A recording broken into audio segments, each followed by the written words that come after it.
Saudara-saudari terkasih di dalam Tuhan Yesus Kristus, semoga kita semua dalam keadaan sehat bersama keluarga.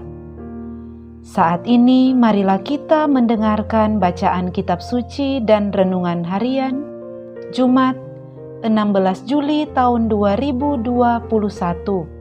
Bacaan pertama. Bacaan dari kitab Keluaran. Musa dan Harun telah melakukan segala mujizat di depan Firaun.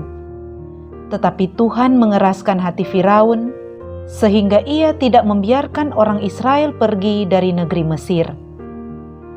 Maka bersabdalah Tuhan kepada Musa dan Harun di tanah Mesir, "Bulan ini akan menjadi permulaan segala bulan bagimu, bulan yang pertama bagimu tiap-tiap tahun.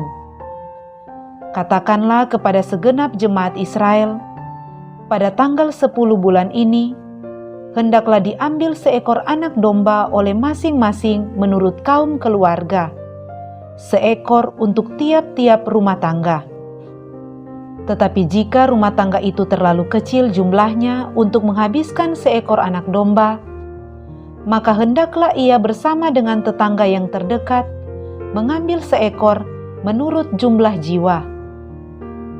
Tentang anak domba itu, kamu buatlah perkiraan menurut keperluan tiap-tiap orang. Anak domba itu harus jantan, tidak bercela dan berumur setahun, boleh domba, boleh kambing. Anak domba itu harus kalian kurung sampai tanggal 14 bulan ini. Lalu seluruh jemaah Israel yang berkumpul harus menyembelihnya pada senja hari.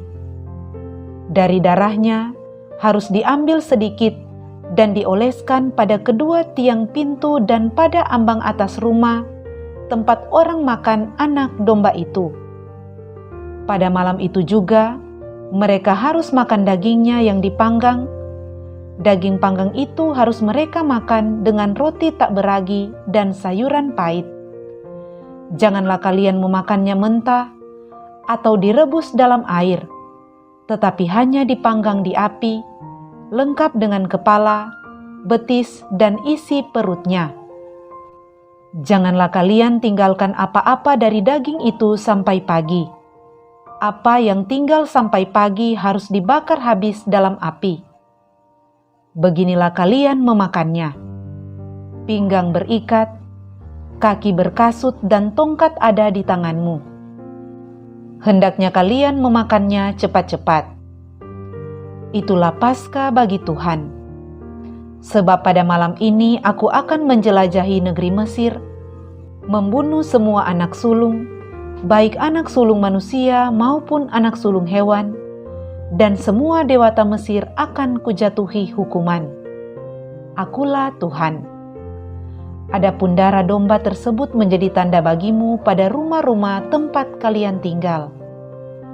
Apabila aku melihat darah itu, aku akan melewati kalian. Jadi tidak akan ada tulah kemusnahan di tengah kalian pada saat aku menghukum negeri Mesir. Hari itu harus menjadi hari peringatan bagimu dan harus kamu rayakan sebagai hari raya bagi Tuhan turun-temurun. Hari itu harus kalian rayakan sebagai suatu ketetapan untuk selama-lamanya. Demikianlah sabda Tuhan. Syukur kepada Allah. Bacaan Injil. Inilah Injil Yesus Kristus menurut Matius. Dimuliakanlah Tuhan. Pada suatu hari Sabat, Yesus dan murid-muridnya berjalan di ladang gandum. Karena lapar, murid-muridnya memetik bulir gandum dan memakannya. Melihat itu, berkatalah orang-orang Farisi kepada Yesus, "Lihatlah, murid-muridmu berbuat sesuatu yang tidak diperbolehkan pada hari Sabat." Tetapi Yesus menjawab, "Tidakkah kalian baca apa yang dilakukan Daud ketika ia dan para pengikutnya lapar? Ia masuk ke dalam bait Allah, dan mereka semua makan roti sajian yang tidak boleh dimakan kecuali oleh imam-imam. Atau tidakkah kalian baca dalam kitab Taurat bahwa pada hari-hari Sabat imam-imam melanggar hukum Sabat di dalam bait Allah, namun tidak bersalah? Aku berkata kepadamu, di sini ada yang melebihi bait Allah. Seandainya kalian memahami maksud sabda ini, yang ku kehendaki ialah belas kasihan dan bukan persembahan. Tentu kalian tidak akan menghukum orang yang tidak bersalah, sebab Anak Manusia adalah Tuhan atas hari Sabat. Demikianlah Injil Tuhan, terpujilah Kristus. Saudara-saudari terkasih di dalam Tuhan Yesus Kristus, renungan kita di saat ini diberi judul Hidup Keagamaan Sejati.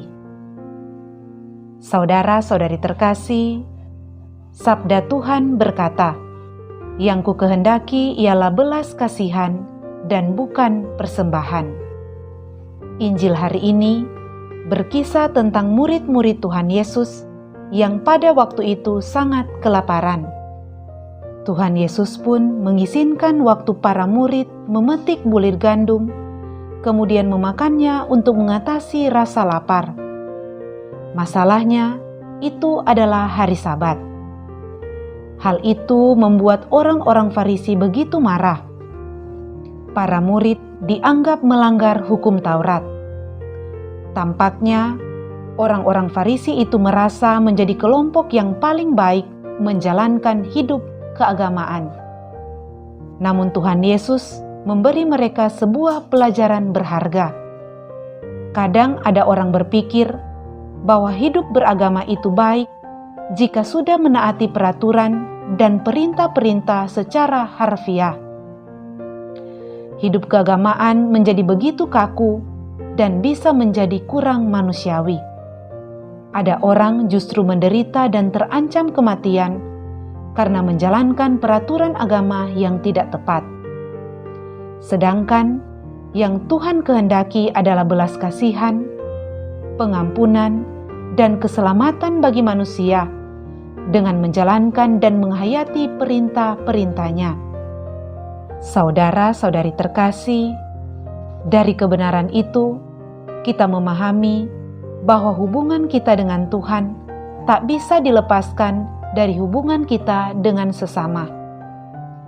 Sebagai orang beriman, tentu kita menerima aturan atau perintah untuk membawa persembahan kepada Tuhan, baik berupa harta atau barang-barang berharga, namun akan lebih penting ketika persembahan itu dalam situasi tertentu digunakan untuk menolong sesama kita dari bahaya kematian, kemiskinan, atau kelaparan. Ya, sebagai orang beriman, kita tidak boleh menutup mata terhadap keprihatinan yang menyelimuti sesama kita. Karena Tuhan Yesus sendiri memberi teladan, Ia berbelas kasih kepada kemalangan kita, hingga rela memberikan nyawanya di kayu salib. Saudara-saudari terkasih, ingatlah pesan firman dalam Injil Yohanes. Karena siapa yang tidak mengasihi saudaranya yang dilihatnya, tidak mungkin mengasihi Allah yang tidak dilihatnya. Semoga Tuhan menolong kita. Amin.